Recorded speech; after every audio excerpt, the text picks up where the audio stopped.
사람들의 시선을 끈 오늘의 정치 뉴스 강아랑의 정치톡 시간입니다. 8월 25일 첫 번째 정치톡 만나보시죠. 코로나19 2차 대유행 조짐과 함께 국민들의 어려움이 가중되면서 최근 정치권에서는 2차 재난지원금 지급 문제가 다시 화두로 떠올랐습니다.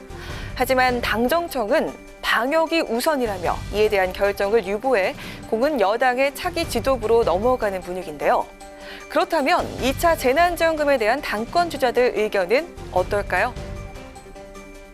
코로나 재확산에 따른 2차 재난지원금 지급 범위를 놓고 정치권 의견이 엇갈리는 가운데 민주당 당권 주자들도 서로 다른 입장을 보여 눈길을 끌었습니다. 이낙연 후보는 선별지급, 김부겸, 박주민 후보는 전 국민 지급을 주장하고 나선 건데요. 현재 자가격리 중인 이낙연 후보는 어제 입장문을 통해 어려운 분들을 더 두텁게 돕는 차등 지원이 맞다고 밝혔습니다. 그러면서 재난지원금 논의는 일단 금주까지 방역에 최대한 집중하고 이후로 미뤘으면 한다고 덧붙였습니다. 반면 김부겸, 박주민 후보는 전 국민에게 일괄 지급하자는 입장을 밝혔는데요. 김 후보는 오늘 한 라디오 방송에 출연해 2차까지는 전 국민에 지급을 하고 고소득자한테 나중에 연말정산이나 소득신고 때 환수하는 방법을 택해야 한다며 그렇게 되면 재정에 대한 부담도 좀 줄일 수 있다고 생각한다고 언급했습니다. 박 후보도 오늘 입장문을 내고 지난 21일 통계청이 발표한 2020년 2분기 가계 동향조사 결과 등에 따르면 모든 소득 분위의 근로사업소득이 감소했다. 코로나19로 인한 어려움을 겪고 있는 건 소득 하위층만이 아니다라며 2차 재난지원금의 지급 대상은 전 국민을 대상으로 하는 것이 원칙적으로 맞다고 생각한다고 밝혔습니다. 2차 재난지원금 지급 범위에 대한 입장은 여당 내에서뿐만 아니라 야당들도 정당마다 다른 입장을 보이고 있습니다. 정부는 재정 부담 등의 문제를 거론하며 지급을 하더라도 취약계층에게 선별 지급하는 방식에 무게를 두고 있습니다. 이번 주 새롭게 선출될 여당의 새 지도부가 누가 되느냐에 따라 달라질 수도 있을까요? 이어서 오늘의 두 번째 정치톡입니다. 코로나19 재확산 속에 여야 정치권은 이에 대한 책임론을 놓고 공방을 이어가고 있죠.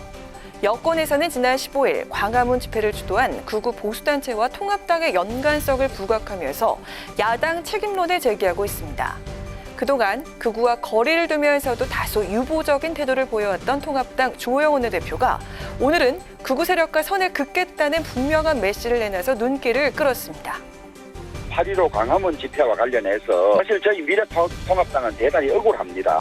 소위 이 사회에서 극우라고 하는 분들 일반 국민들이 보기에는 같은 보수 계열 아니냐 이렇게 뭉뚱거려서 보는 경향이 있죠. 그것 때문에 쉽게 지지를 못하게 하는 점이 있는 것은 틀림이 없습니다.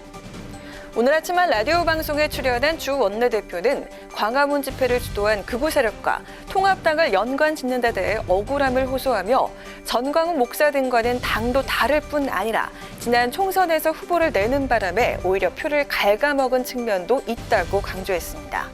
그러면서 일반 국민은 같은 보수 계열로 뭉뚱그려 보는 경향이 있기 때문에 당 전체가 그런 생각을 가진 사람들이 있는 정당으로 비춰지고 있다며 극우 세력들의 극단적인 주장을 그냥 둘 것이 아니라 우리는 저런 생각을 반대하고 우리 생각과 다르다는 걸 분명히 밝혀야 중도의 국민이 당을 지지할 수 있다는 조언을 많이 받고 있다고 밝혔습니다.